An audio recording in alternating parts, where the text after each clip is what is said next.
Hi, I'm Santina with WTI. For all of my tea drinkers out there, I definitely recommend trying this Twinings English breakfast tea. So English breakfast tea is one of my favorites. I just love it.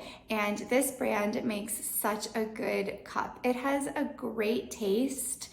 I personally love it with a little bit of milk and sugar. Oh my goodness, it's just amazing in the morning as you wake up. Really, really great. I also love that this is a loose leaf tea. So I think loose leaf tea is really fun, and I have a few different little loose leaf pots and mugs, and this is just a great way to start the day. Put in my loose leaf tea, add some water, let it steep for a minute or so, and I am good to go. Overall, I really love this tea. It's delicious.